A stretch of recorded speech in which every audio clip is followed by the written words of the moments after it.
Les damos la más cordial bienvenida a este webinar ICUSTA, en esta oportunidad sobre salud mental de estudiantes y And this opportunity on mental health of students organized by ICUSTA International Council of University of St. Thomas Aquinas, and with the participation of the University of Santo Tomas of Chile, University of Lima of Barcelona, Spain, University Catholic University of Avila, Spain, University of São Paulo of Madrid, Spain, University of the Santo Tomás de Aquino of Argentina, University Santo Thomas of the United States in Houston, and the Santo Thomas University of Philippines.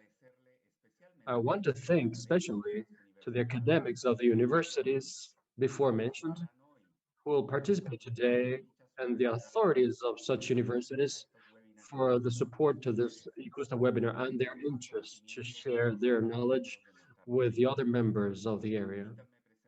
Allow me to introduce myself. I'm Roberto Lafontaine, Executive Director of ICUSTA, and I'll be the moderator of this seminar. Following, I'll introduce our attendees to this seminar. Mr. Antonio Camacho, Professor of the Faculty of Science of the Catholic University of Avila, Research Postdoctorate of the Malaga University, License in Psychology by the Granada University, Doctor in Psychology by the Malaga University, Expert University of Neuroscience and Clinical Psychology.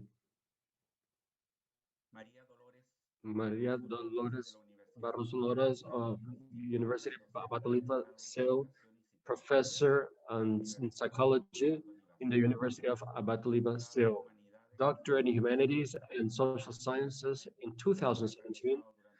After 4 years research pre-doctorate in that university. Since 2012, she is sanitary psychologist of the private area, together with the teaching activity and research. Macarena Lucar of the University of St. Thomas of Chile, Faculty of the Communications Psychology of Pontificia University Catholic of Chile, therapeutic, couple therapeutic, and family therapeutic, specialized in narrative therapy of Mental Research Institute of Palo Alto. She has 18 years of experience in teaching and pre- and postgraduate in academic management. And Elisa Lopez from the University of St. Thomas in Houston. She is Master in Education and member of the faculty in the Department of Psychology and residence director for conference for St. Thomas University. Is expert in psychology and counseling, and has worked in student affairs for almost 10 years. She performs in the St. Thomas University that looks for working with universities that consider themselves of higher risk. She works with first-year students through the symposium students of the first-year University of St. Thomas in Houston. Marcelo Luis Allen from the University of the North of Santo Tomás de Aquino, licensed in psychology, teacher in the license career and the psychology license as well in the University of North University of Santo Tomás de Aquino, professor and a postgraduate, a member of the Argentinian Psychology Association, a member of the Directive Commission of the Psychodiagnosis Studies. Dr. Amable Sima Munoz of San Pablo University of Madrid, Spain, doctor in psychology by University of Oviedo, psychologist specialized in clinical psychology, orientation of cognitive orientation, master in psychopharmacology by the Principality of Asturias. He's the international affiliate of the American Psychology Association, by the Faculty of Medicine by the University of São Paulo, and she's the research in neuropsychology, intelligence, and human talent. He's master director of general psychology and sanitary of the San Paulo State University, and psychology chief in the in Monte Principe clinic head. We have high-level panelists, and we are very happy that you have agreed to participate with us. Before starting with the presentations, because some of the speakers will have to leave before finishing, I would allow all participants that you can, among yourselves, after listening to the presentation, invite your colleagues whose presentation you have interest the most to participate in classes that you have online. I think it is a great opportunity to generate a talk between students and some classes um, with more fluency to generate shared knowledge between the authorities and the members of the professors of those universities of ICUSTA. I would send you this presentation to everybody. You will have the presentation, but it is important that we can generate the knowledge. Now we invite Professor Dr. Jose Antonio Camacho of the Avila University so that he can start his presentation.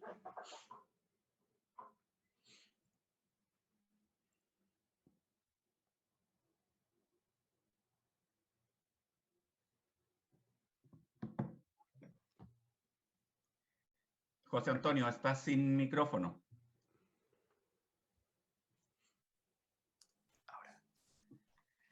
Buenas tardes. Good afternoon from Spain, and good morning in other parts of the world where you are listening to me for this speak about mental health and for Spanish studies for COVID-19. As you know, Spain has been one of the countries that has suffered more the pandemic.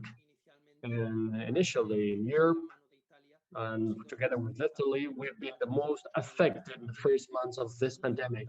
And it is very important to consider the psychological components that this affects in a pandemic. So it is very important for the formation of the future graduates of psychology and for the professionals that will work in human health, that will have a wider knowledge and how these external elements affect us related with the health and medical, and we have to prepare ourselves to face this in the future decades for possible new pandemics that may have answers here, that require answer from us, and that we consider as resilience.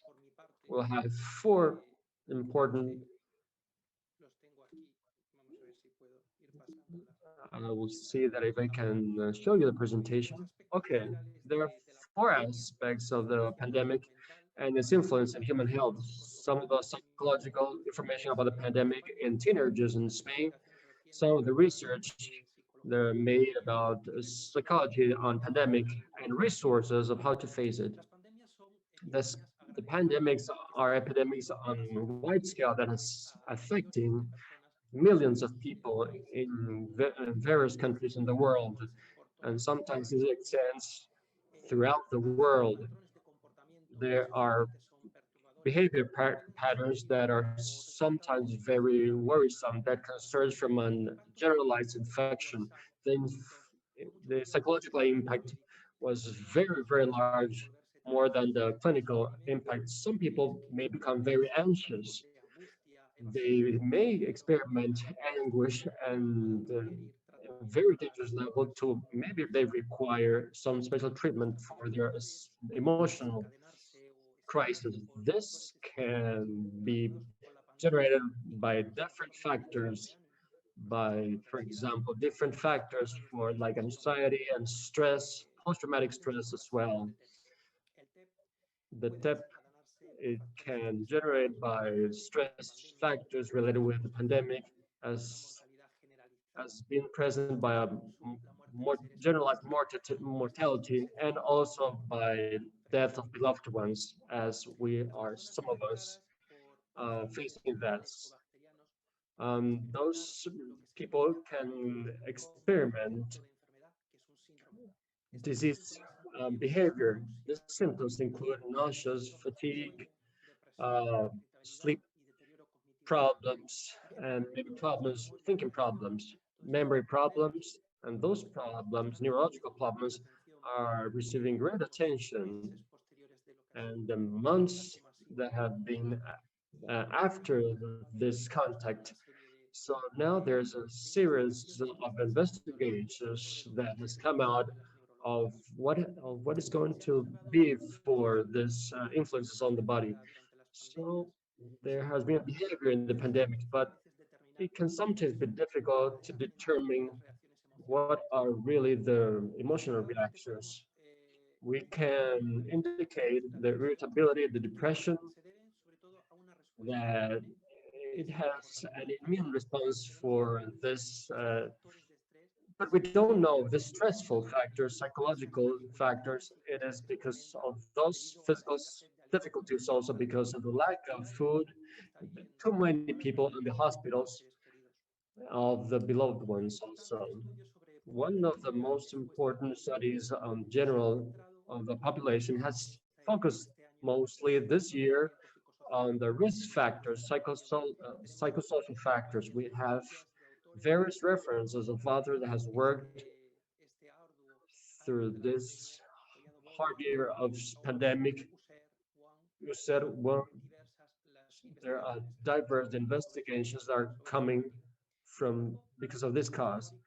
But in some authors have hypothesized the possibility that we can start mechanisms to face this situation, So, pandemic in terms situation. of resilience, we stress the urgent need in terms of mental health to change that focus that we normally have over the psychopathology and moving towards to that resilience capacity and recovery. Moreover, research articles that explore this capacity to cope with adverse and situations that emerged due to the COVID-19 pandemic are still limited in terms of Spanish population. This confinement can have a negative impact in the physical and mental health of adults and elderly people. Studies suggest that kids without school are associated have a poor sleeping pattern and bad eating habits. In a confinement situation, these bad habits are more based on other bad habits, just like as the lack of contact with the outside world and a higher use of digital devices that interfere in the quality of sleep, bad management of stress that has an impact on eating habits. The closure of schools and universities brought a higher uncertainty levels. Those students who were studying for the final tests and university students have seen in danger their evaluations and are worried about their academic and professional future due to the constant changes in dates and modalities in tests. Also, for children with ASD, autism spectrum disorders, the inability to go outside can foster or boost irritability. This is why in Spain, during the strict confinement phase, was allowed for these children with ASD go out always under the responsibility of an adult. Economic crises are associated with an increase of mental health issues in young people. The confinement are another risk factor for these mental health disorders associated with a low income level that have a direct impact when they limit the development of their lives. There are developed in homes which normally are small houses. Also, the coronavirus pandemic has widened the gap, the digital gap. So those families without the economic means or poor technological knowledge, just difficult the access of this digital information. Also, the poor usage or lack knowledge of these new technologies, the lack of going to school is a risk factor, as well as lesser parental control in terms of digital devices usage. This also is associated with changes in sleeping patterns derived from the usage of blue screen usage at nighttime. Also, some research regarding psychological issues have data in terms of more specifically in Cordoba city in Spain. According to the World Health Organization, suicide is the second cause of death among teenagers, and they recommend that we pay attention to the adolescents or observing any changes in behaviors, aggressiveness, and social isolation. Also on their own future, because in some way these can be signs that we need to pay attention, and we have to teach them to express these problems and try to find an empathic answer. In Spain, the latest data from the INE show that in 2018, 268 adolescents committed suicide, and young people between 50 and 29 years. So this is a study called Self-Inflicted Injuries in Adolescents and Young Adults by Sanchez, Robles, and Camacho. They remember to demand urgent action. So suicide prevention protocols must be adapted to the characteristic of each risk group, and specialized actions have to be taken in order to prevent public health authorities regarding this possible increasing mortality rates among young people, and that we have seen in recent decades. And we have to improve in this regard in our country and also in the rest of the world, because this protocol improvement can save lives. On a recent study published in Bangladesh, reveals that particularly adolescents during the pandemic have a predisposition to commit suicide, and in some way they have seen that those adolescents studied between 18 and 28 years, they have a 12.8 prevalence in committing suicide. The factors are being male and living in low income areas, study and exercise regularly. As a coping mechanism, we would have to mention the development of the resilience capacity. It is fundamental to have a positive communication over the aspects that brings this pandemic in terms of family, friendships, and also reducing, in some situations when confinement is not strict, the possibility of just a mere digital communication, although this can be helpful because we need that physical and direct contact. It is important to educate healthy habits. In this sense, it is possible to prevent an increase in a poor or a sedentary lifestyle. Also, remote counseling in some places is not possible because you cannot have a physical interaction. Also, groups and fathers, parents and adolescents need to build supporting networks in helping adolescents to overcome these issues through positive models that we have thought in this pandemic, and also the strengthening of links and relationships so parents can take advantage of this confinement, of this time that they have available with their children in order to expose themselves in a positive way and develop the psychological development of the kids in their custody as it is their children, so they can spare a greater amount of time with their children playing and talking and developing other activities that without that availability of time wouldn't be possible. And finally, coping mechanism, as it was shown in a recent study conducted in Spain, have to do with a higher academic level and also with optimism. It also has to do with a series of predictable variables that in order to develop more.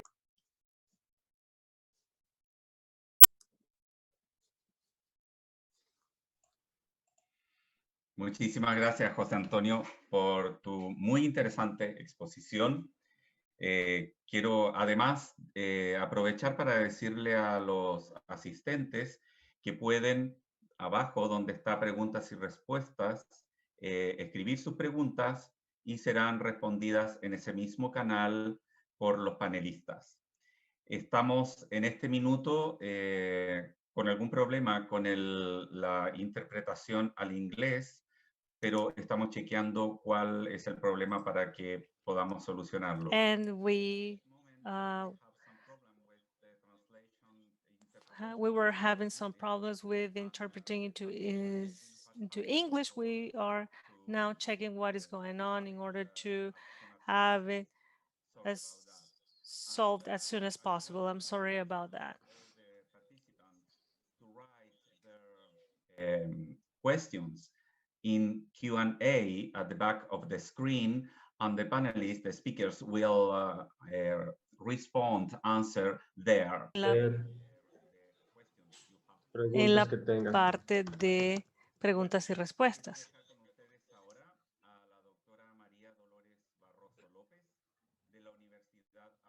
Barroso López from Abatoliva University. Welcome, María Dolores. Good afternoon and good morning.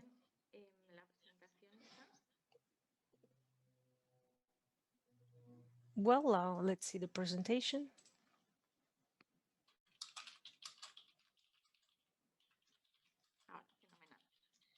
Bien, es mi deseo.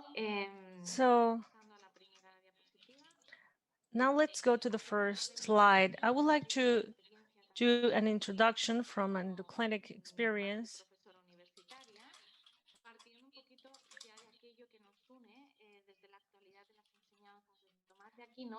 In terms of St. Thomas Aquinas in the current years have the knowledge and share the knowledge in the theory and practice of psychology. In this sense, I have seen as an interesting topic to develop in the seminar how it is this vision from the whole potential of the human being and the possibilities of growth can help to reflect upon how to live this particular situation and current situation as an opportunity, as an important opportunity for personal growth. This is an aspect that I will then develop.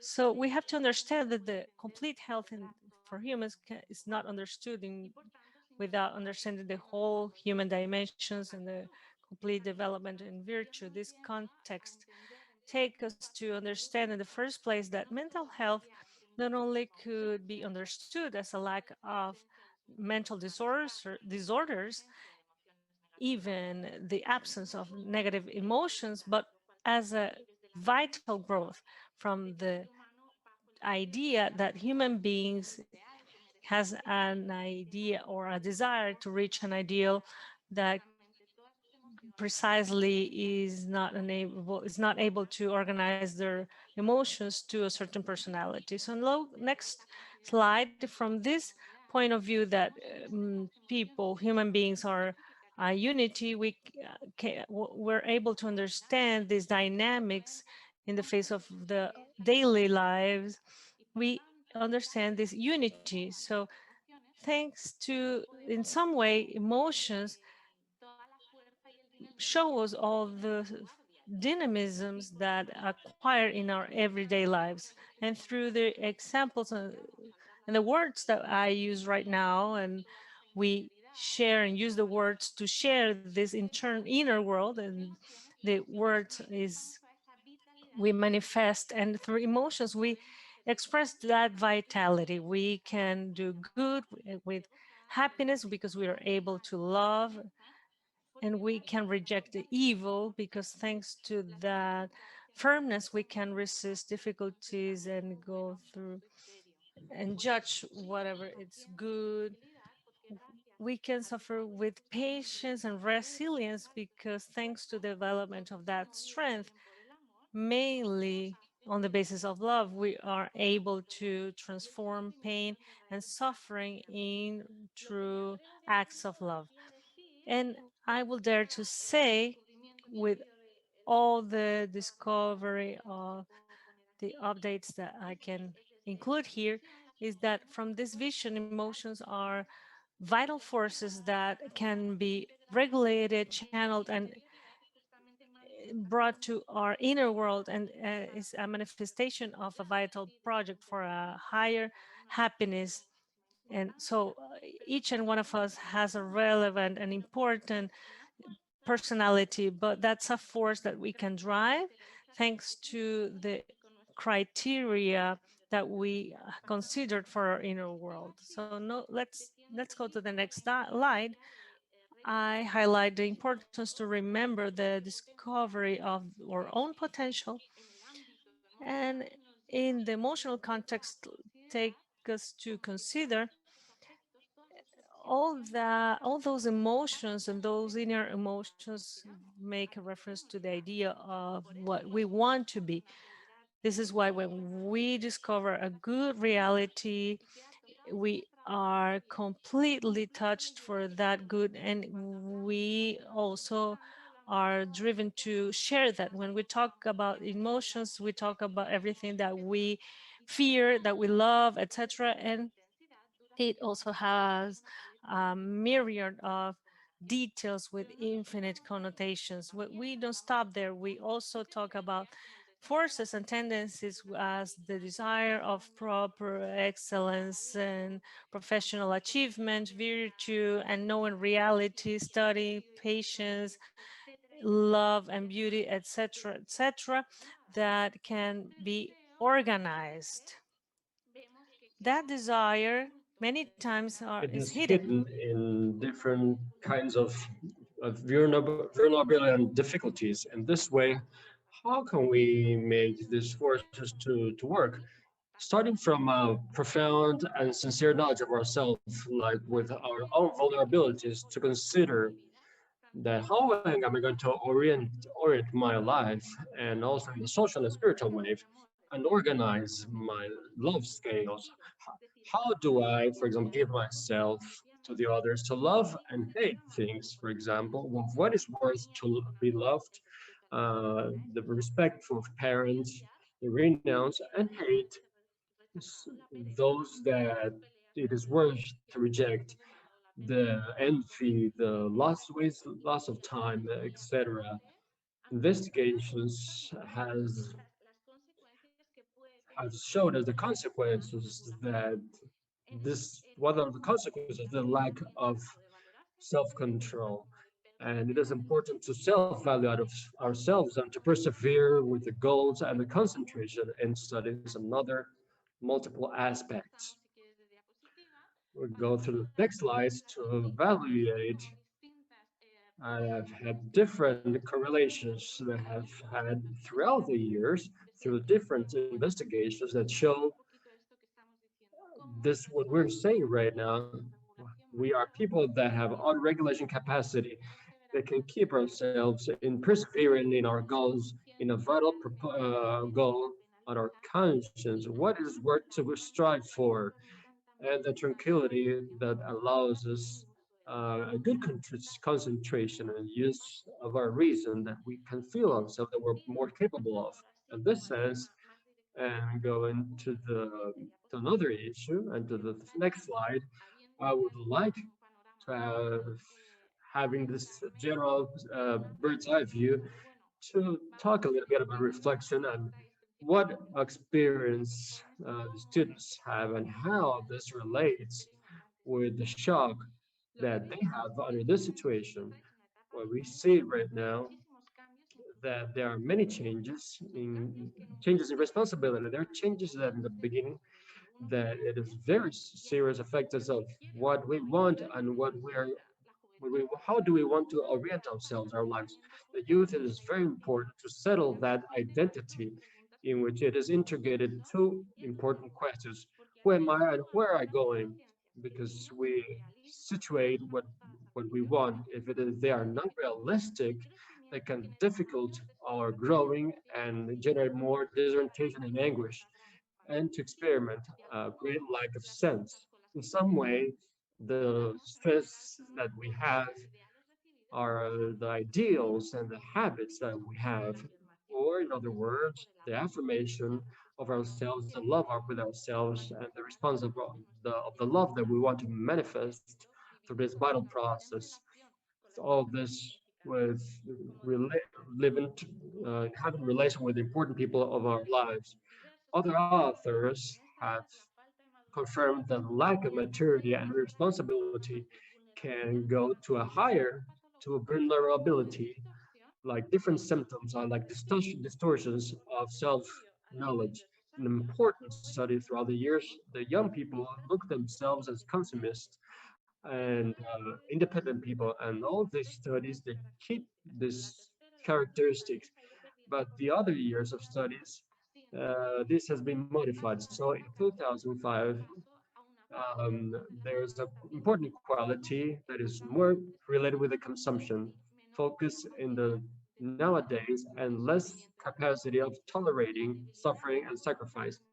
The weakness of will is related with one of the main reasons that can take the students to failure in studies, failures in work, and egocentrism also confusing own image with other people's, and how do we see other people's, with how, for example, what we see on the social medias, etc., etc. So going to the next slide, a little bit more to center in with all this aspect of taking decisions, of changing responsibilities, and what brings all this is they come to the influence the students, the situations in which we have also different tensions, uncertainties, stress, and of course, disorientation. In this sense, together with other emotions, in this uncertainty, lack of control, insecurity, like sadness, frustration, can also come other tendencies that each one have with more intensity that before we control them, but because of the uncertain situation right now, because of the vulnerability, we can suffer with more intensity. With this, goes comes also with irritability, obsessions, dependency, convulsions, and all kinds of symptoms related with depression. In this sense, we can go to the last slide. As a teacher and as a psychologist, clinical psychologist, what I see is that we face with many young people uh, with a lack of hope, and we have lack of confidence for the influence in others as well. They are impacted by the situation and how we push them, and they are felt that they are pushed even more when we have expectations on how the things are going to be, how to study, who to relate with. We start to nourish, and then we find that everything starts to change. We start to nourish a frustration that generates a great sensation of capacity and hopelessness. So what we hoped to do, we can't do. So comes, for example, feelings that we can't do things, that we cannot manage time, that problems cannot be solved.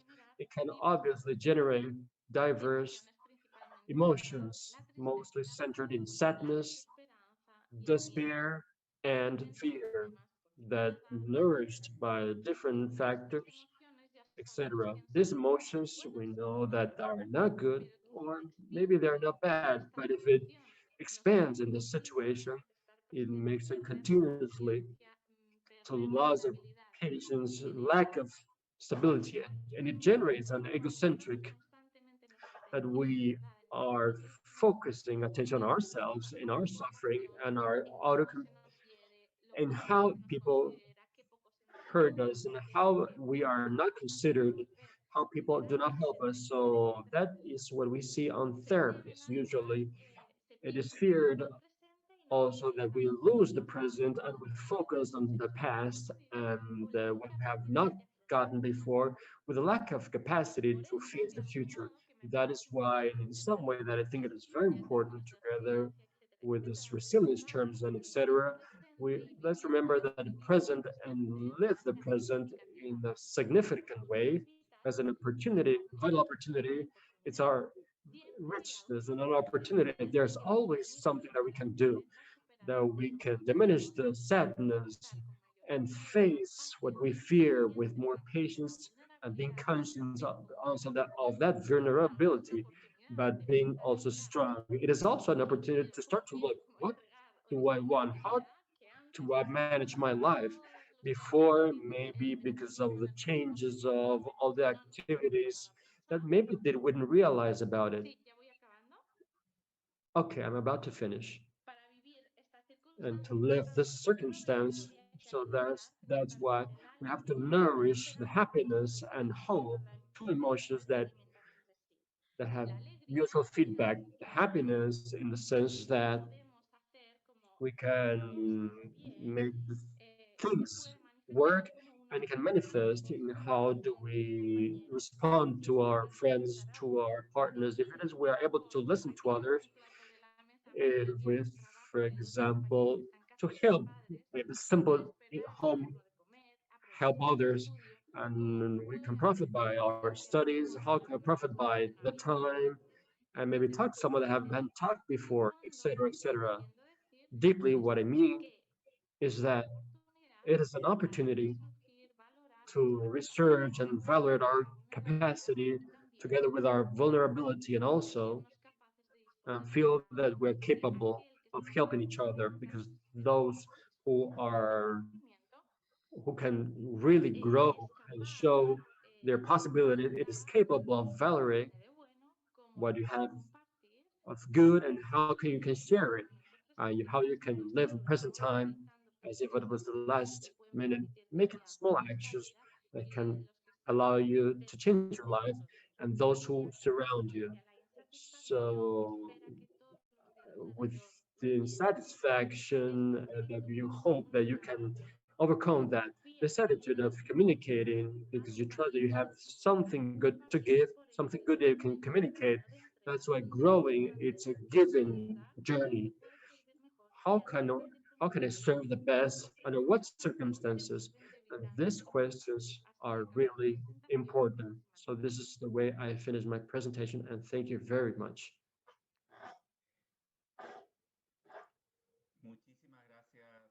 Thank you very much, Maria Dolores. Very interesting, and undoubtedly, there's very much that we have to learn about the pandemic and the conduct that has been developed this time. Now, the kind of Macarena Lucar from the University of Santo Tomas of Chile, professor of Faculty of Social Studies and Communications. Welcome, Macarena. Thank you very much.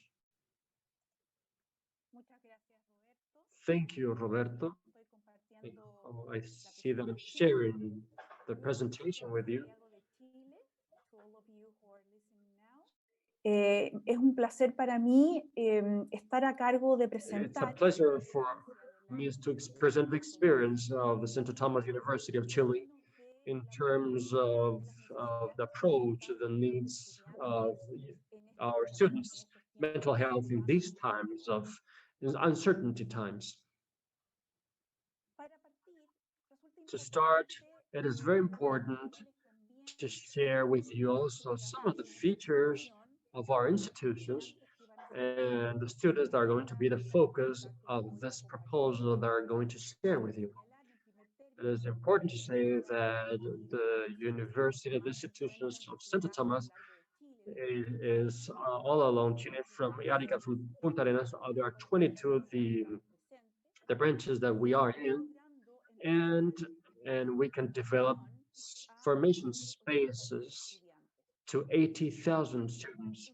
If we think about that, we can look that it's about 64% of the students, of women students of our institutions, 25% of them, they study and work, and about 30% they take care of others, maybe some person with age, kid, and over 27% they study in different programs that we have in day programs. And we think in society, in the moment when they enter the society, a little more about 50% they come from, they are between 18 and 20 years, 30% when they start to study with us, they have more than 25 years old.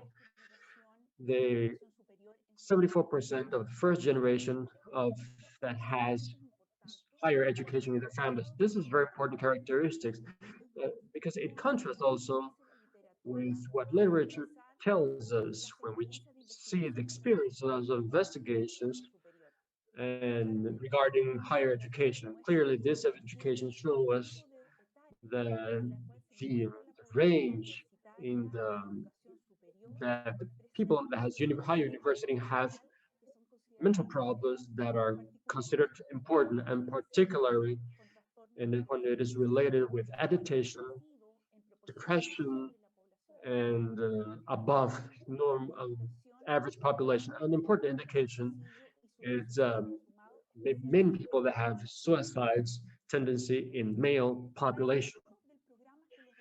For this program, it is important to talk about the context that has been developed. And together with this,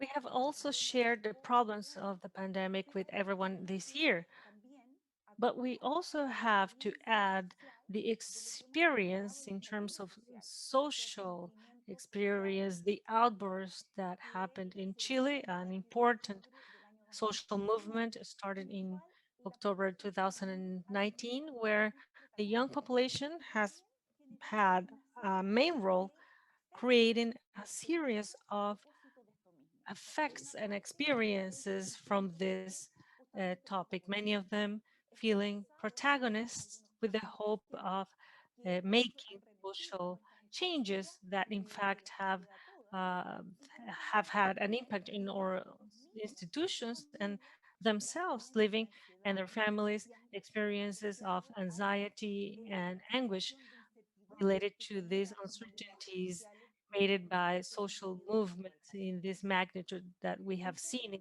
our country. In terms of the pandemic experience and confinement that has come with it, it has an impact in the ways that we can carry out every single experience. And this includes the formation or training process, education process. So as we are doing right now, we're working through digital platforms that also have with it a series of challenges in terms of connectivity, disposition of the required devices, and also environmental uh, uh, characteristics that have created throughout time increasing mental health problems in our student population. They are, at some point, the students have brought these needs, for example, related to the social outbursts that we mentioned at the end of 2019 through letters and petitions, some of them in movements bringing demands that include the mental health needs. Also, professors, teachers, and teams have brought to our institution the need and the increase of the concerns about the psychological distress in our students. Psychologists that depend of the Directorate of Student Affairs in our institution also talk about this necessity. I am going to mention now how we have reacted and how we have managed this. Initially, we count on the Directorate of Student Affairs that is in charge of attending or serving students in terms of their needs. We have a group of psychologists and social workers in every single branch of the country that respond to the necessities, specific situations at times that our students present. On the other hand, we also have activities in terms of physical activities, physical education and workshops. And this year have been done through digital platforms and also motivational talks where we bring relevant actors for our students in terms of impacting their motivation, having an impact in their well-being, also the development of institutional values. But what's new in this program in terms of our well-being and mental health program? So we have brought new actors to the activities that were developed from the Directorate of Student Affairs. So we have included the capsule design, active pauses, developed from the side of the health department in the university that bring these videos and these capsules that allows us to make a pause in certain moments in considering the long hours of the screen usage. We also have the learning centers that receive the students with certain difficulties in their courses in terms of the learning process. Also, we have the tutorials in individual and collective way for some assignments. We have also coaching or mentoring sessions with higher or senior students that are in charge of the needs of the students. What I'm going to focus right now in what we have developed from the communication and social science faculties, particularly from the mental health team that have created a series of devices to also put at the disposition of our institution and to what we already have. It is a series of actions that have looked in a broader way through talks or virtual talks or webinars where we can have more than 200 participants in order to find more intermediate situations than similar to a workshop that respond to the mental health requirements for our students and have a capacity of 60 participants. And also we have had a 3-session workshop to integrate more specific feedback in the usage of certain tools with capacity of 25 participants. Also, we have an online course implemented in terms of mindfulness that we have established since September this year in 8 parallel sessions. We have also created a training process in terms of specific topics regarding mental health situations that are more prevalent at this stage in order to reinforce the knowledge of the psychologist team that are related to our Directorate of Student Affairs. So since June to the month of September, we have been able to develop 7 massive talks, 13 workshops in a unique session, 5 workshops for free sessions, and 12 training modules for our psychologists. So more specifically, more than 1,000 students have participated in our workshops and talks, and around 80% of psychologists were able to participate in these training modules. We are now in the phase of analyzing an assessment of the participants' perceptions in these activities. More specifically, we developed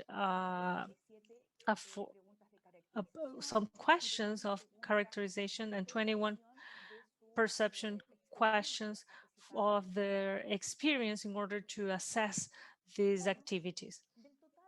So out of the total of the participants of these experiences, we were able to obtain 125 student responses, and mainly those who responded were part of a population of diurnal time. Most of them are women. More than 50% are students that belong to our university, and the rest are students of CFT and IP. So what our students are telling us when we ask them about this experience? In general, they feel satisfied with their participation. Their expectations were met.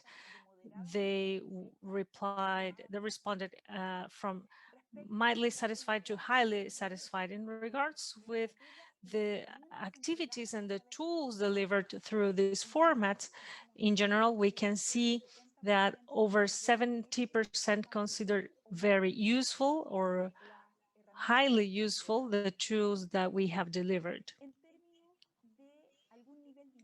In terms of the impacts and the level of impacts of the participation of these workshops associated to their daily lives, we see that 70% they recognize a positive change from the participation of these workshops, and more than 60% say that it has an impact on their personal lives.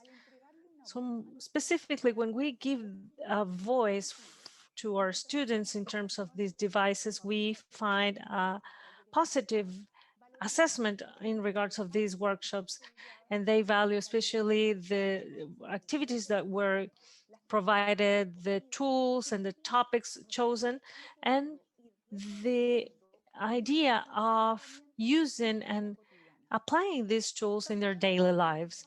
We have also found we have also assessed the psychologist teams, and also I want to say what they value, the fact that we have positioned the topics of mental health in our institution, having the possibility to talk about this with our students, and we have made possible to have a preventive approach through the devices developed.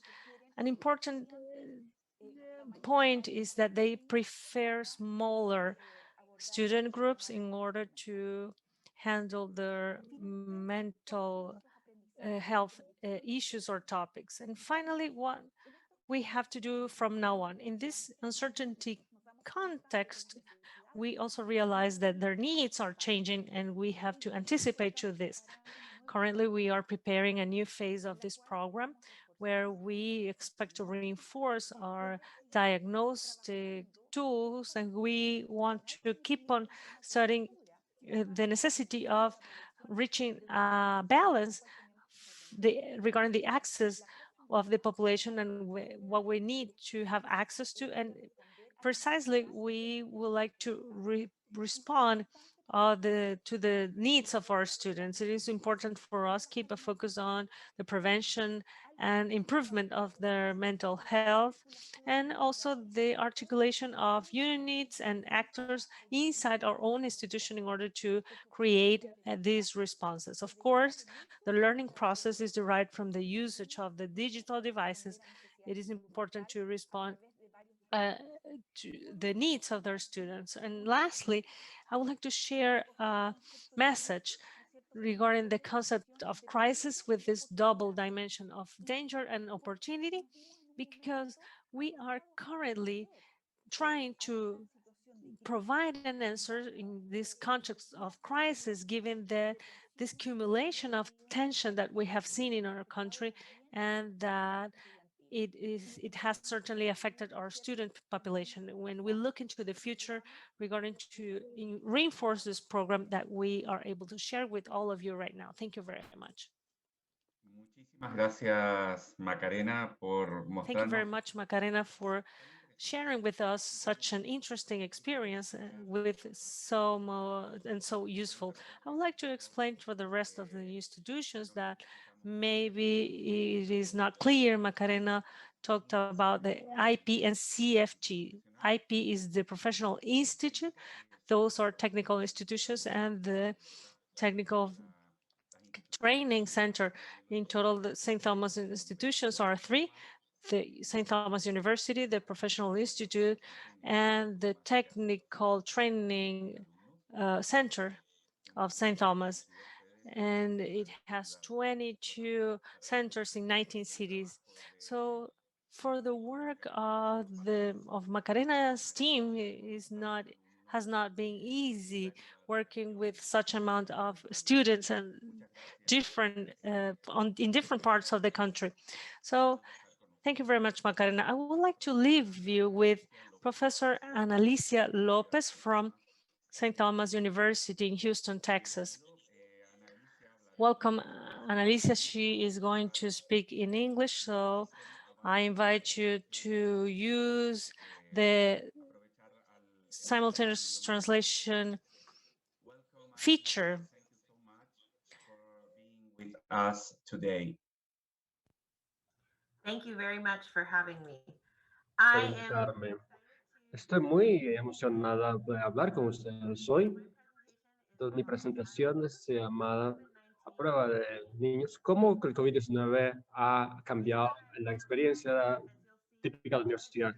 Como vas a ver en un minuto, porque esta es la idioma que uno de mis estudiantes utilizan para la transición en la universidad en los tiempos de pandemia, en vez de ella tuvo una experiencia que ella se siente que ella es a prueba de niños. Entonces me parece que es muy poderoso. Entonces voy a utilizar esas palabras para esta presentación de hoy.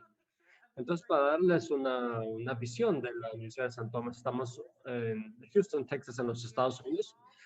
Somos una universidad privada pequeña. Estamos localizados en el corazón de Houston, que es la cuarta mayor universidad en Estados Unidos. Somos 1,800 graduados. Tenemos 450 residentes estudiantes. Y nosotros tenemos distanciamiento social.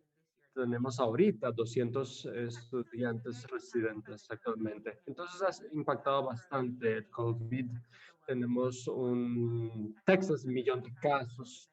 En Texas, 1 de 6 tejanos contrajeron el COVID. Entonces, el condado que nosotros estábamos, entonces hemos estado muy bien, hemos estado menos de 5%. Por esto, San Tomás comenzó con clases online, comenzando con una opción de clases en línea. Entonces tenemos una comunidad residencial muy buena, pero este año es mucho menos. Tenemos espacios muy amplios, los estudiantes no están permitidos de tener invitados. Entonces, estos son aspectos de nuestra comunidad, de cómo ha impactado a nuestra comunidad, de cómo ha impactado a nuestros estudiantes. Entonces, hay muchos impactos de COVID-19 y yo les resumo algunos de los que hablaré durante mi presentación hoy. Entonces, algunos de los estudiantes tienen falta de conexión en el campus, transiciones incompletas en la preparatoria. Entonces, en vez de tener la transición completa, algunos estudiantes sienten que no tienen una transición completa. Entonces, falta de esa transición. Entonces, problemas de ajuste, problemas de percepción y de concentración, ansiedad de nuestros estudiantes, sobre finanzas, todos los aspectos, pero estos son los aspectos también que los estudiantes han sentido impacto. Los estudiantes se han sentido desconectados, pérdida de familia también, y falta de experiencias. Y esto ha tenido una gran influencia en los factores socioeconómicos. Entonces, de los que yo voy a mencionar en particular son factores emocionales, académicos, sociales y psicológicos. Entonces, primero, para ver el factor emocional. Una de las cosas que hemos trabajado mucho en la Universidad de San Tomás es escuchar a nuestros estudiantes. Entonces, para cada uno de esos factores, como yo hablaba, voy a hablar también uno de lo que los estudiantes han dicho. Entonces, yo enseño en el departamento de psicología y en este semestre también estoy enseñando teorías de personalidad. Cada semestre enseño diferentes tipos de estudiantes y también enseño a los recién ingresados. Entonces, entonces en todas las clases he hecho lo mismo para darle a mis estudiantes la oportunidad y el espacio para que puedan procesar, para que puedan hablar cómo la pandemia los ha impactado a un nivel académico, personal también. Y lo hemos hecho de manera de libre escrita. Y entonces les hemos dado oportunidad de que, por ejemplo, díganos cómo fueron las últimas semanas, por ejemplo, o para mis cursos de más alto nivel les decimos, ¿cuáles son los impactos emocionales que has tenido por la pandemia, o los socioeconómicos, psicológicos? No solamente me ha permitido esto de saber de dónde vienen mis estudiantes, sino cómo los ha impactado. Entonces aquí ustedes pueden ver la primera respuesta que es yo les muestro aquí en la presentación. Ella dijo, yo genuinamente deseo que yo tuviera la experiencia real de la universidad, no esta versión esta falsificada. Entonces, no quisiera que me dijeran a todo qué tengo que hacer. Una transición importante es que ellos tengan una transición a ser adultos. Los estudiantes, en Estados Unidos es muy normal que los estudiantes cuando entran a la universidad tengan mucha independencia.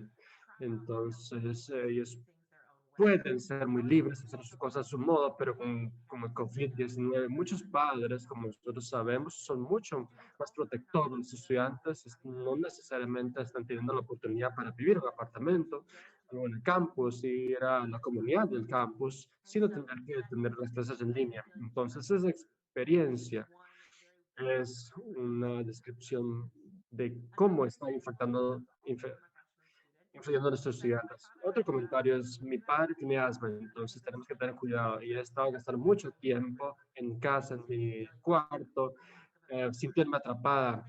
Entonces, hace que todo se mezcla, entonces realmente complica las cosas. Por ejemplo, yo quiero hablar, lógicamente, con más estudiantes de UST, pero yo ahorita simplemente estoy en casa.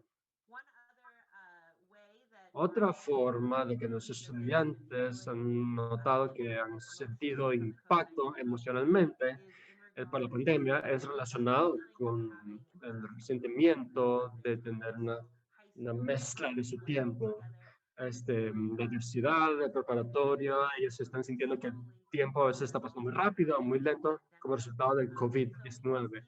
Entonces podemos ver que uno de lo que dijo aquí es, nosotros hemos estado así por 8 meses, si estoy en lo correcto, y lo estamos haciendo la misma cosa por los últimos 8 meses, día y noche. Los grandes cambios fueron mi horario de comenzar el UST, pero y después no ha cambiado absolutamente nada. Entonces ellos están en una transición en donde no tuvieron una transición normal de preparatoria para la universidad, y entonces no pudieron realmente tener la oportunidad de tener una transición apropiada. Entonces se está mezclando todo en el tiempo. Entonces podemos ver también aquí, entonces estoy confundido por la universidad. Yo quiero amarlo y todo está pasando, pero este estudiante está sintiendo muchas cosas difíciles. Debería ser un momento de crecimiento, de disfrutar y estar consciente de eso. Pero hay unos estudiantes también donde hay personas que dicen que quieren que lógicamente tener toda la experiencia, pero ha sido muy desafiador y por lo que ya no está pudiendo hacer lo que quiere. Entonces, el otro factor psicosocial es sobre el académico. Entonces, no lo voy a leer todo, esto es una cita bastante grande, pero perdón por los que no pueden leer en inglés, pero voy a leer las partes más importantes de esta situación. Nuestros estudiantes se han impactado mucho por esta pandemia. Para muchos de estos estudiantes han tenido clases en línea para ser preparatoria o universidad. Y este impacto ha causado esta mezcla, esta transición incompleta, pero parte de lo que hemos visto aquí es un sentimiento de casi una falta de realidad. Ellos no sienten que están realmente en la universidad. Y entonces lo que realmente se siente. Entonces ustedes ven aquí en la situación que él dice que ahorita estoy bien, pero no siento que estoy en la universidad. No sé si hace sentido. Entonces el estudiante realmente está hablando sobre la transición, esa transición incompleta, cómo impacta su habilidad de cómo se siente en casa o cómo progresar a la adultez. Entonces, él está sintiendo que todavía está en la preparatoria. Y para la próxima, lo que dijo otro de los estudiantes, de mis estudiantes, él dijo, estas clases en línea me dan una sensación de vacío, una sensación incompleta de aprendizaje. Yo hago las clases, pero realmente estoy aprendiendo. ¿Qué tal si tengo mi grado y no recuerde de nada? Paso mis días muy ansioso para sentir cuándo es que realmente voy a aprender algo.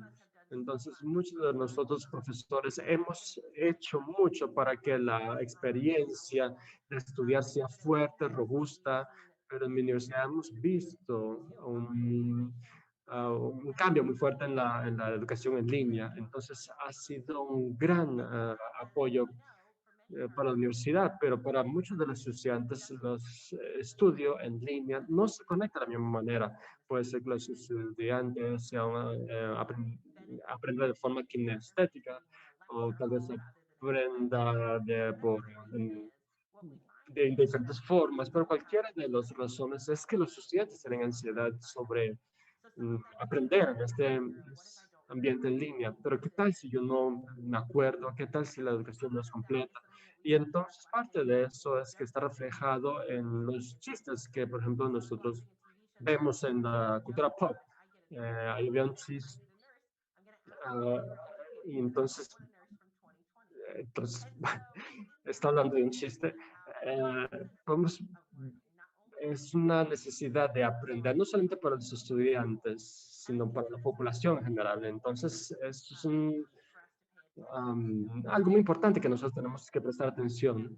Uno, porque nosotros necesitamos hablar con los estudiantes, nosotros comprometamos de que ellos aprendan de que la sesión de aprendizaje sea completa, que ellos puedan retener eso a lo largo de los años, pero también para ayudar a los estudiantes a tener confianza en su aprendizaje. Entonces, es época para que ellos vayan a sus cursos, para sus aprendizajes, para aplicar los trabajos. Y eso es lo que he aprendido y tengo confianza que sientan eso y que sienten que esta transición de manera correcta. En Estados Unidos puede ser muy difícil para que los chicos tengan trabajo después de graduarse. Puede ser muy competitivo el mercado. Entonces, para los estudiantes es muy importante que los estudiantes tengan confianza en su habilidad, en su aprendizaje y que puedan presentarse con esa confianza. Entonces, ellos puedan ser capaces de ser exitosos. Entonces, yo creo que ese es un factor psicosocial muy importante porque nosotros no queremos que nuestros estudiantes sean impactados para síndrome de postura o una sensación de que no está completa a lo largo de su estudio en la universidad. El otro factor que quiero ver es relacionado con la parte social. Entonces, todos sabemos que este momento de distanciamiento social, entonces nos da una falta de oportunidades sociales. Entonces, impacta a los estudiantes adolescentes que necesitan esa conexión fuerte. Ha sido muy fuerte la influencia de los adolescentes. Entonces, algunas situaciones de estos slides, de estas diapositivas, entonces hay muchas palabras en esta diapositiva, pero nuestros estudiantes tienen tanto para decir sobre el impacto social de la pandemia, de cómo las ha influido. Entonces, el primero es muy corto, pero yo creo que es muy importante. Entonces, en UST yo creo que encuadra bien, pero no he estado en el campus, solamente una vez. Entonces, es un estudiante que es muy estudiante, que es muy optimista, pero estoy muy agradecido con este tipo de estudiantes porque yo creo que lo van a lograr muy bien con esa transición de regreso, cuando esa transición de regreso ocurra. pero este es un estudiante que dice que yo sé que lo lograré, pero no fui al campus, no he tenido esa oportunidad. Entonces el próximo dice, cuando yo estoy veo el hobby, me gustaría ver las personas que estuvieran jugando, para gente hablando. Estaba allí en el hall de residencia, estábamos hablando también con otras personas sobre cómo los estudiantes se sienten. Pero ahorita cuando está todo cerrado, ahorita es difícil salir del cuarto. Entonces es difícil luchar con ese componente social porque va a ser lo más difícil para comprometerse con el mundo, con la universidad. Y esto viene de un estudiante que vive en el campus, sino también lo está viendo como algo muy desafiante por debido a las restricciones. Entonces, este próximo, yo sé que me falta un poquito, corto este tiempo, pero en este estudiante dice que no siento que tengo un campus para donde ir. Yo siento que voy a hacer un proyecto, pero no sé mucho del campus. Entonces, hay una falta de pertenencia. Entonces, es una parte muy importante porque afectan la retención y la persistencia. Pero un modo más amplio es esa transición en la adultez, a encontrar su lugar en la universidad. Entonces, ese sentido de pertenencia es algo que nosotros trabajamos muy duro para que cada estudiante pueda lograrlo dentro de sus primeros años de la universidad. Y ha sido muy desafiante para este año y los estudiantes ha tenido este impacto. Entonces, ha impactado a la habilidad de los estudiantes. Un minuto, ok. Y con eso, entre mi minuto, voy a saltar directamente a mi próximo diapositiva. Desde un punto de vista psicológico, sabemos que los estudiantes han tenido un impacto por la pérdida de familiares. Entonces, ustedes pueden ver lo que dice un estudiante que ha perdido varios familiares y también estudiantes que no han perdido familiares, pero ven que el COVID-19 los ha impactado, donde ellos han llorado debido a su rutina diaria. Entonces, por otro lado, quiero enfocarme en esta parte. Esto viene de una página con Miriam y el título del artículo es y yo creo que esto describe realmente cómo esta pandemia los ha impactado. Entonces, el estudiante dice, no fue terrible al inicio, pero después de un par de días de no tener una rutina, comencé a influenciar mi estabilidad, mi salud mental, porque la cuarentena es como si fuera una espiral de depresión. Sí me siento aislado, no quiero salir de la cama, no como bien y no quiero, estoy en mi cuarto. Entonces, están luchando con esa parte psicológica. Entonces, él ha visto que la pandemia ha sido muy desafiante para él.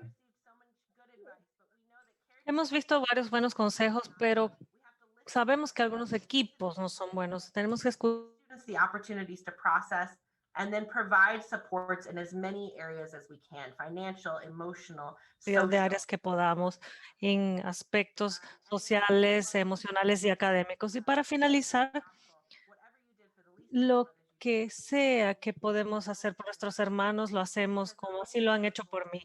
Y reforzar ese poder de comunidad. Solamente queremos retener nuestros estudiantes, queremos crear una comunidad, cuidarnos entre todos en un ambiente muy favorable. Muchísimas gracias. Thank you so much, Ana Alicia. Muchas gracias, Ana Alicia. Ha sido muy interesante. Ha sido muy interesante escuchar una visión también como la tuya de cómo cuidar a los alumnos, cómo escucharlos, cómo conocer sus sentimientos frente a una realidad tan difícil que nos ha tocado a todos vivir. Quiero agradecer. And also show what the students feel and think, the students in the University of St. Thomas in Houston.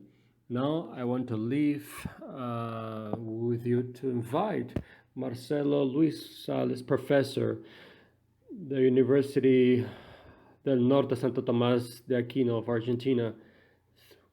Thank you, Roberto. Thank you for welcoming me. And I appreciate this space and sharing with everyone the situation we are experiencing. I'm going to share my screen of my work, and I'm going to try to be brief with the times. Thank you all. I am from the Universidad del Norte of Santo Tomás de Aquino in the province of Tucumán in the Republic of Argentina. In March, when the World Health Organization had already confirmed the existence of a high risk of dissemination of the COVID disease and characterizes it as a pandemic, it has caused a crisis in all areas worldwide, and not only affects globally, but also in our country. It has repercussion, and the government decreed in March 2020 what is known as ASPO, which is the preventive and compulsory social isolation. From one day to the next, the entire population is confined to their homes to try to reduce the spread of the virus and thus healthcare. In the first days of ASPO,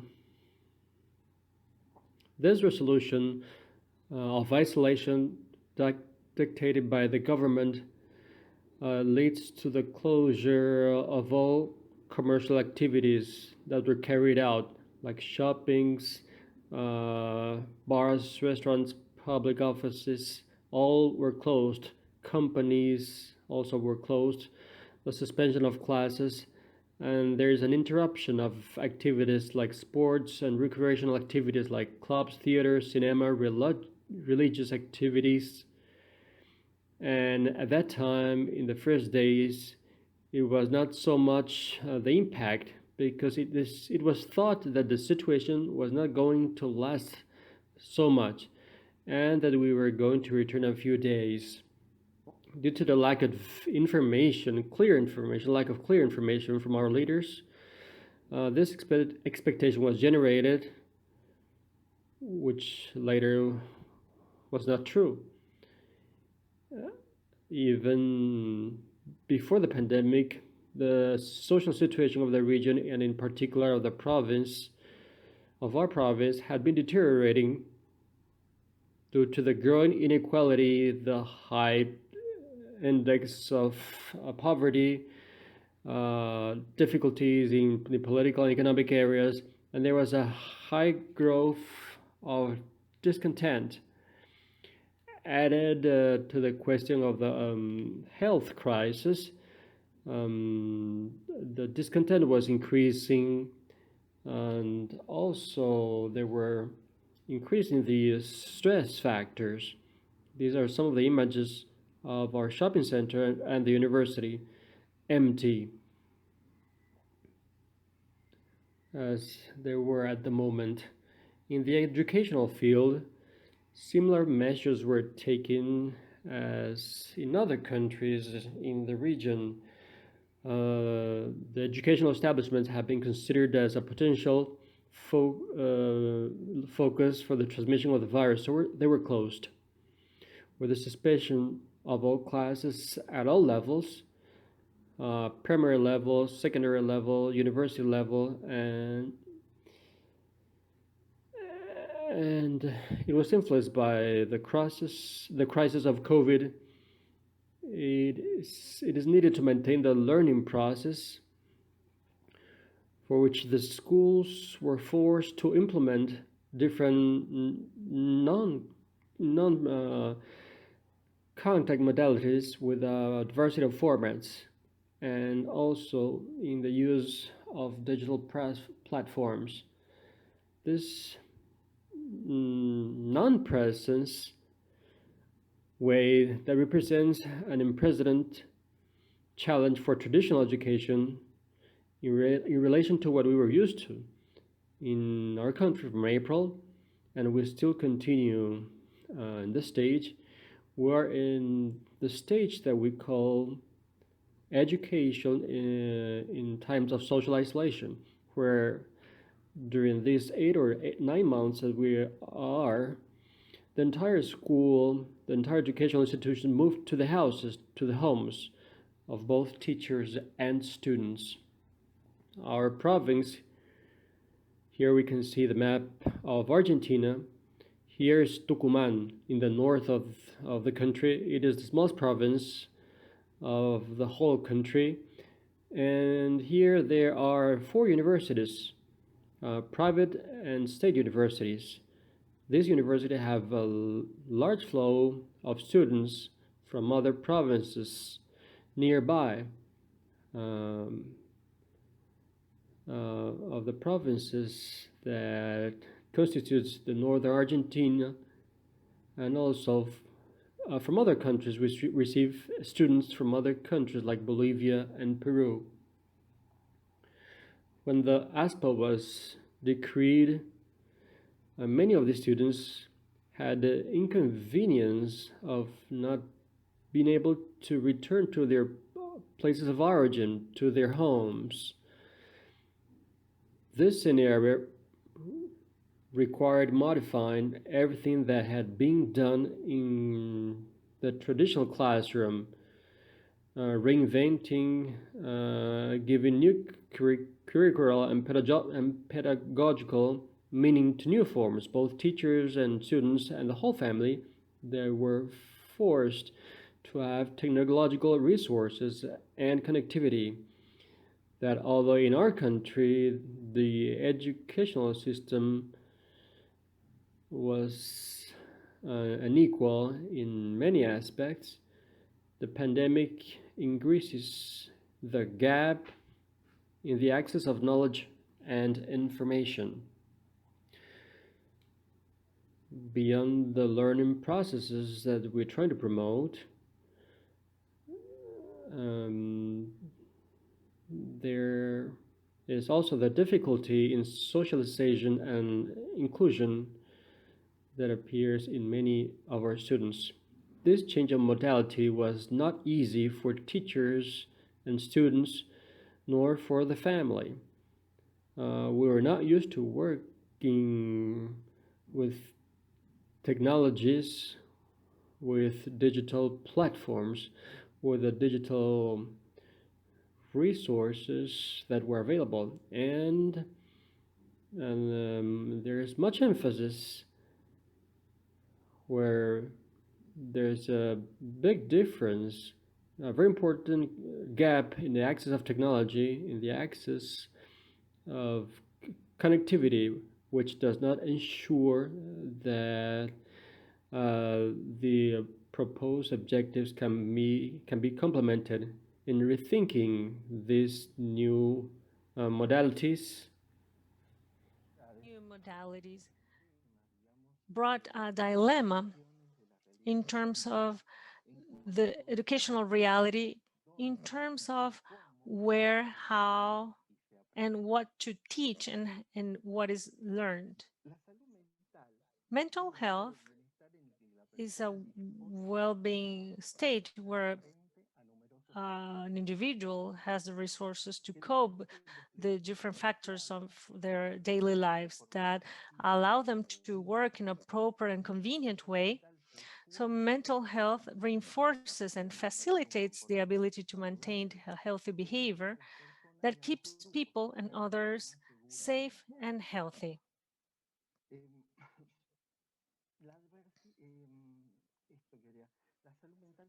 Mental health is part of biopsychosocial, spiritual, and ecological balance of the individual.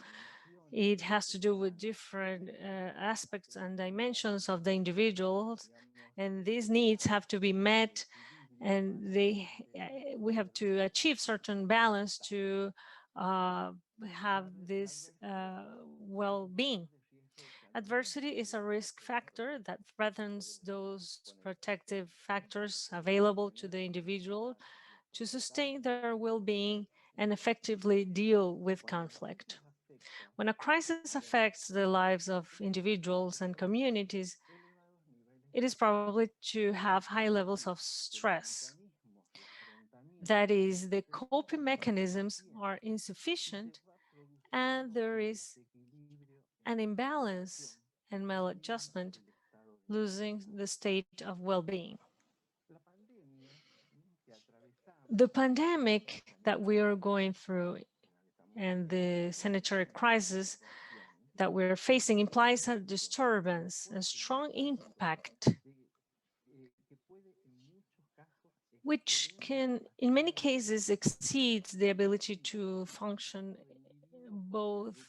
function effectively, both of individuals and social groups who are significantly affected by this impact. Not all problems or psychological problems or this impact can be considered as a disorder or a disease, but most of them can be framed as normal reaction to a normal situation. There is a decrease of these capacities of the individuals to face in a positive or to cope in a convenient and positive way. And this does not imply a psychological disorder. There are many studies developed in our country and also at an international level as the ones that we just we were presented with today, where it synthesizes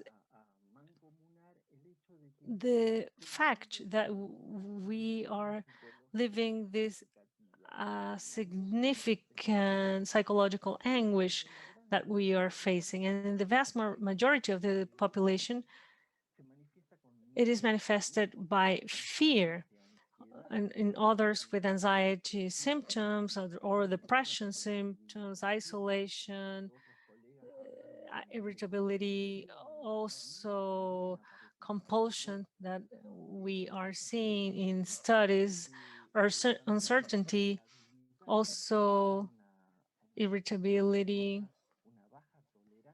We have a low tolerance of anguish. Provokes this reaction of being mad, difficulty for sleeping, but in other aspects also, other manifestations of this situation in which there's a link has stopped to being harmonic, in which Maria Dolores said before, the control of auto-regulation, the use of the reasoning and the will has been affected as a fundamental element of fundamental variable of mental health. There's an important element that is shown in the surveys, and it is, and we live all that we have experienced that as a teacher. It has to do with the how hours of work that we have, teachers and students also. The variable, time variable, has lost the dimension, has lost the organization dimension, in which the quantity of hours that we use to work in teaching, for studying, for those tasks that we require evaluate 2 minutes. So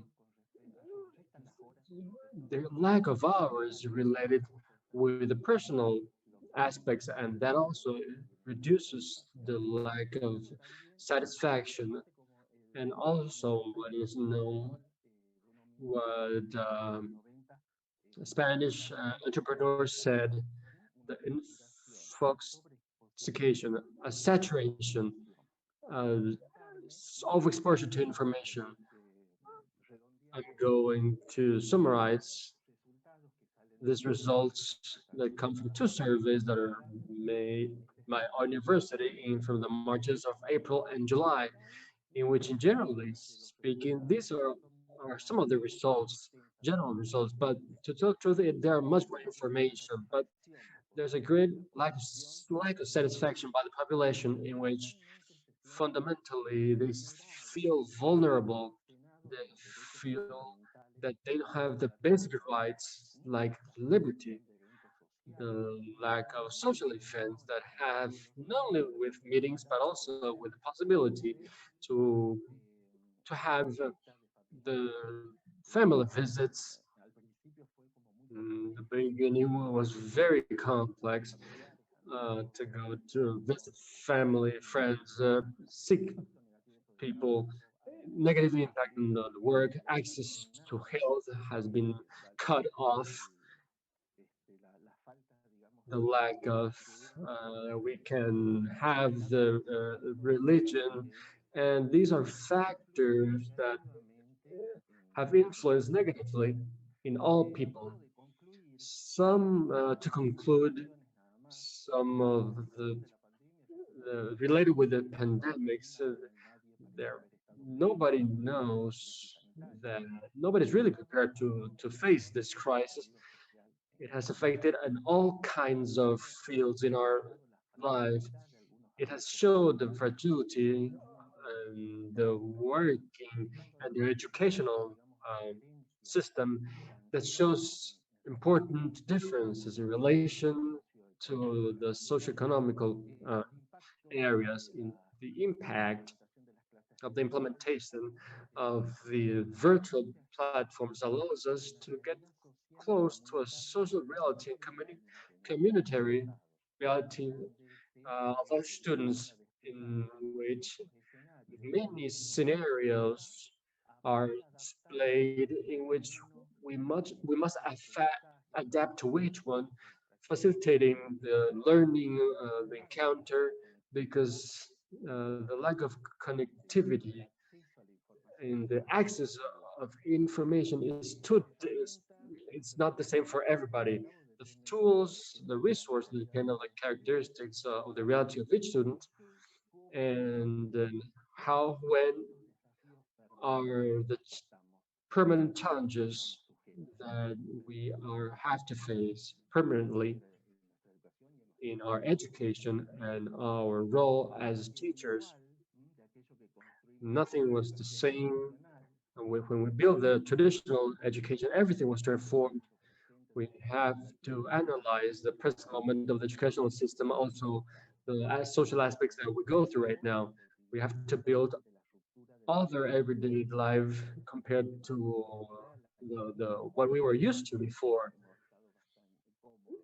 With some aspects we've been very comfortable, but the family institutions and all that constitutes our ecosystems, they have a very important role in the health, the mental health of us.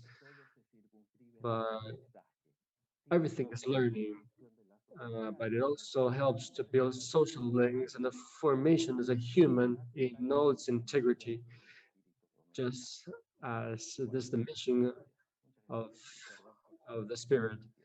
I'm very sorry if I exceeded the time, and thank you very much. Thank you, Marcelo. It has been very interesting to be able to analyze this vision of the lack of equality in communications. I think we have lived in Latin America.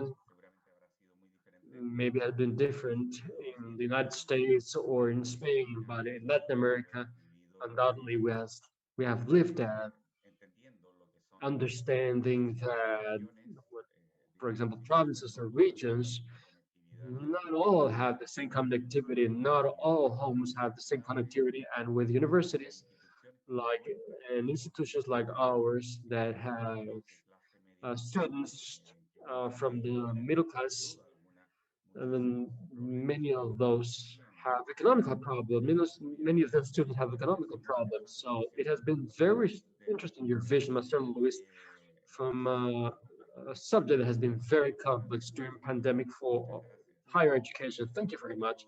I want to please everybody, if you have questions, they are and I want to now introduce Professor Dr. Amable Sima Munoz from the University San Pablo of Madrid, Spain. Thank you very much, Dr. Amable, for being with us today. Good afternoon. I'm going to share my screen.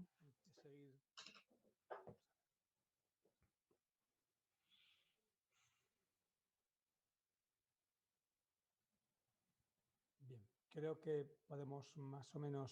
I think we can see right now. Okay, very good. Good afternoon. First of all, thank you very much for inviting me to this webinar, and it is very interesting, and basically because in occasions it has had the role, the student role of young people in all this health matter. So it has affected very much fundamentally in some aspects like the health, not only the body, but mental health as well. So my intention today is to make a brief reflection of some actions in which they can be educated to be laid out with youngsters, teenagers, or young adults, or university, the students of the universities, with the idea of what's going to happen after, during the start of the pandemic in March to June, with the hardest confinements in Europe. Let's say there was a layout, more passive layout, stay at home, and to go out on the streets is very difficult. And there are people that have to go to work, and they go to work with fear. But what's going to happen the day that we can go back to streets, and or that we can have partially our normal life? So we have to talk about these ideas. What kind of things do we have to talk about? I think that basically from the criteria like from the World Health Organization, in the sense that in what way can we understand the mental health in people, in young people, in young adults, in like 25 years approximately. So there's a very important percentage of the population of young teenagers with mental problems. So there's 15% evidently with it varies, of course, of the countries and depends on the social, in the economic development. Many of mental disturbance I can show at very early ages, after 14 years old, and most of the cases you don't even detect, and it's not even treated, which when they become teenagers and adults, they have an emotional burden that has been taken from years before. The depression is the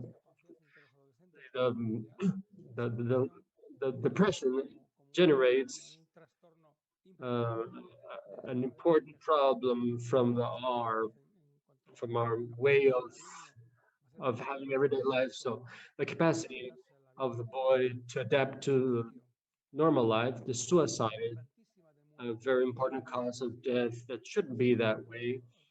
But according to the World Health Organization, the suicide is the third cause of death in the world, in the global speaking. For example, in Spain, the suicide in people less than 30 years old, it is almost the first cause of death of non-natural death. So if we don't treat the mental problems in young people, that is going to have very, very serious consequences in adults. The COVID-19 has showed us all those issues that in many cases that we were clear before, but for us it was something very theoric. We thought it was theoric, something maybe in an apocalyptic situation, but it was the first stage of the COVID. But it's happening right now in the second stage of COVID, and maybe the third stage of COVID. We have tools for it.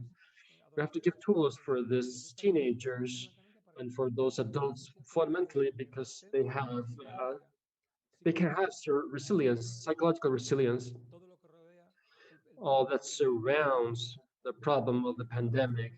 So we have to take into account that one of the important issues that I've seen here in Spain with youngsters is how they have faced after all the hardest part was gone, and well, then was they had more flexibility, and they began to get together. But there's a very elemental issue that young people don't think about death.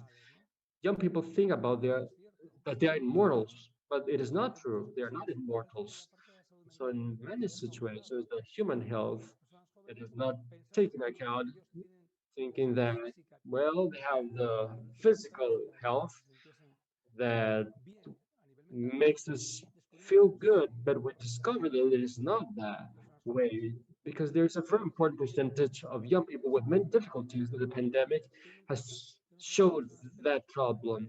So these are aspects, not only instrumental aspects like the confinement, but all what the confinement means, the the the, the teaching through online teaching, in which we can see the differences, the socioeconomic differences that has to do also with each one's home, with each one's conditions in their houses, the conditions that allowed each student to be able to go and find themselves in their house, and those issues showed the problems that they have with their parents and between them, and this showed the difficulties of some aspects of family relations that were not being taken into account before because we didn't look at it before.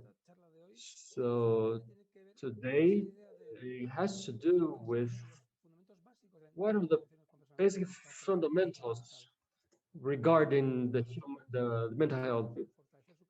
So we have to strengthen the capacity to regulate our emotions and to share how to share risks, but mostly to develop resilience in front of adversities, like now that we have resilience is a magic word, and flexibility also is that we have to work with them. That's why the World Health Organization understands that psychological health, it is very important for those youngsters that don't have psychological, pathological problems, very clear. And first of all, we have to look at look at them, listen to them, connect with them, and we have to start from the psychological help. It is not only it is for adults, for kids also, but we are adults who work with them, so we connect with them, and sometimes there is a lack of unity between the ages because it is something very difficult so that they listen to us. This is why this proposal has the sense of providing with simple tools so young people can apply them to their daily lives, regardless of their family situation and their socioeconomic circumstances. That's why we have said that these are 12 ideas for the day after. The first one has to do with food. It seems silly, but people under confinement have uh, time to think. But what are they thinking about? They are thinking about eating, but maybe they're not eating well. And maybe they are going through the social media, being influenced by the good and healthy eating habits. And we have concluded that the food is the first medicine and the first remedy, because the feeding has an impact on mental health in terms of how we eat, if this food is correct or not. The first thing that we have to say to our kids is what they eat is the basis of the psychological well-being. If I eat in a balanced and correct way, not even considering the types of food, but how do I use the food as a way to cope with depression? Because the food satisfies me immediately, but I don't feel well right after I eat because the serotonin levels are high in the brain. And by the end of the day, it's a vicious circle in terms of how can we cope with anxiety, because it produces problems that we now have more evident problems. What we have to do is work along with them, teaching how to eat well. The second thing has to do with the body. The body is made for movement. During the confinement and through social media, over our cell phones, we had a big amount of people who were explaining how to exercise at home without the need of a gym. The physical exercise has to do with simple movement and exercises, and many people now are doing exercise more. This is an exercise that we applied during and at the beginning of the confinement, has to be kept because, as it is with food, physical exercise is in the basis of mental health. Everything that has to do with sedentarism and this rejection of exercise has to be talked with children and kids in order for them to observe simple things as just a stroll in the street in an adequate way during 45 minutes. It's one of the factors of prevention in the health. In order to prevent cardiac issues, we have to put the body in movement. The third has to do with attitudes, how my way of being, my personality, or my own tools determine my happiness. One of the most curious things for us psychologists is how many adults and many young people were saying that they don't have enough time to do what they love to do, that I want to go out, I want to play sports, I want to develop my social relations, but they always were pointing out the lack of time because they were not able to do these activities. But now that we have more time, this was not improved. People didn't improve those items. Basically, it brought more boredom and even discussions because now we have more time to spend together with our family and with ourselves. And this brings an opportunity. This did not necessarily bring an opportunity to do whatever I like. In a way, we realized that we were under deceiving or were deceiving ourselves. We have to be honest with ourselves because at times happiness does not depend on how we use time in terms of quality regarding what we want to do and our expectations and self demands. How do we want to have a happy life, and our attitudes determine our happiness. Being fair with ourselves is the first step to reach that point. Vulnerability makes us stronger. Recognizing that we have problems, that we are feeling sad, that we feel anguish, we are nervous.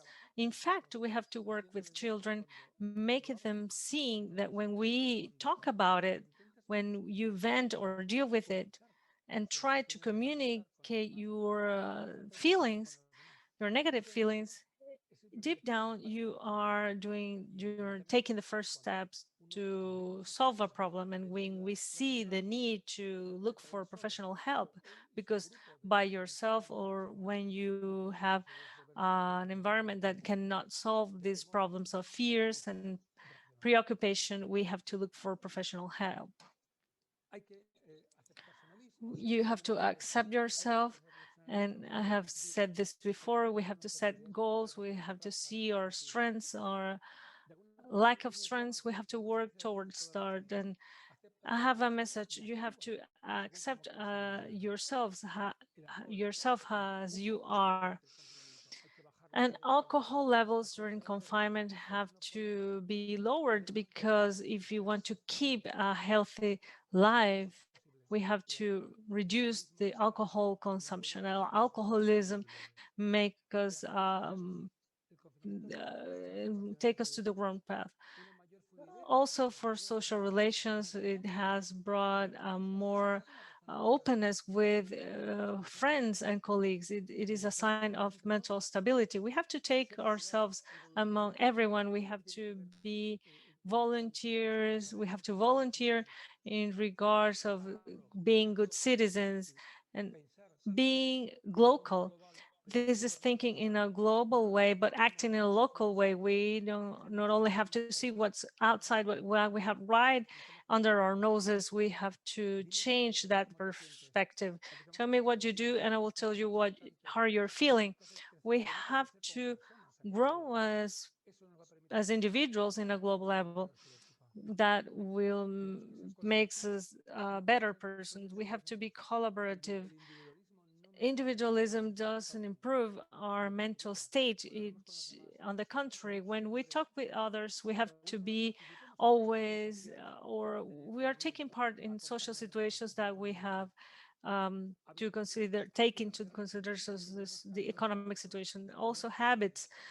This crisis have to makes us change our bad habits, and this makes us grow as individuals in a global way and not giving up in the face of adversity. When we have these adversities, we have to learn from our mistakes and put a bigger effort. We are in the second wave of the pandemic. We didn't learn enough from the first wave. What we did before that we were not able to solve our problems, what were our mistakes, where are our problems? We have to work towards that and reflect on our problems. Only in that way we have to change and also conquer and avoid this virus. And finally, we have been talking with all of our students. We have to observe them, listen to them, and count on them. Thank you very much.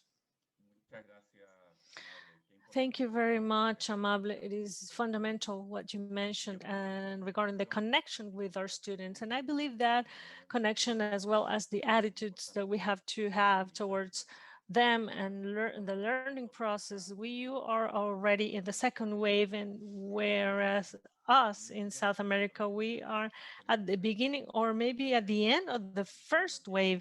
We have to learn from you in order to prevent that we are not hit as you have been impacted.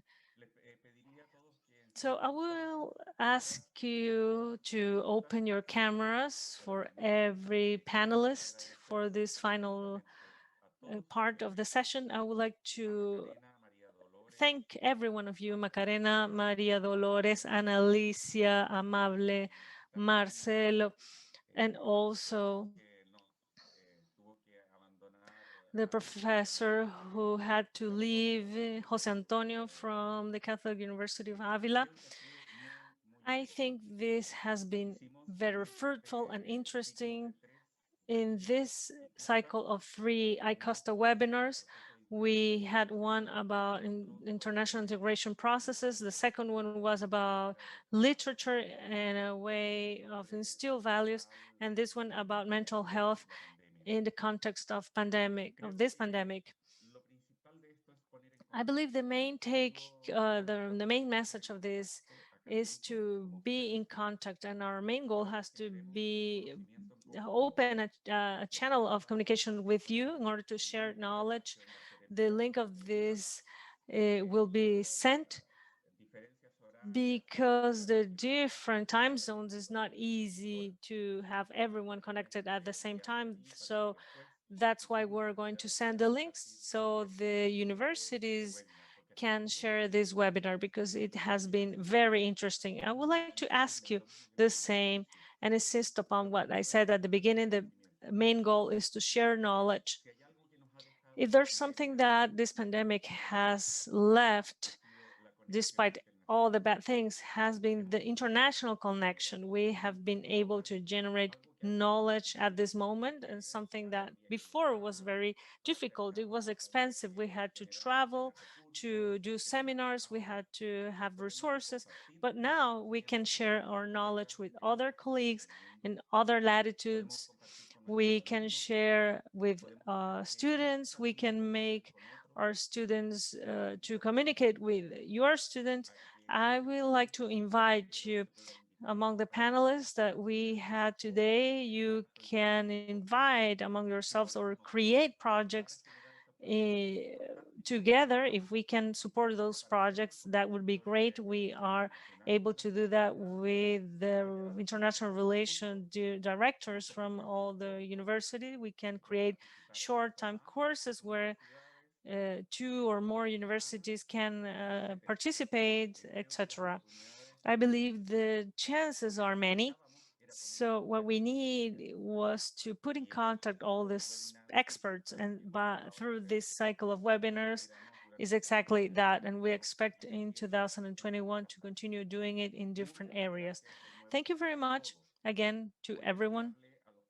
I am going to send a participation certificate of ICUSTA, and those who were attending the seminar also will be receiving a participation certificate for this webinar. So I'm going to leave you the contact. I'm going to be contacting you via email, so I'll be sending all the information. And also, again, thank you very much for the participation. Thank you and good afternoon. Thank you, everyone. Thank you very much. Bye-bye.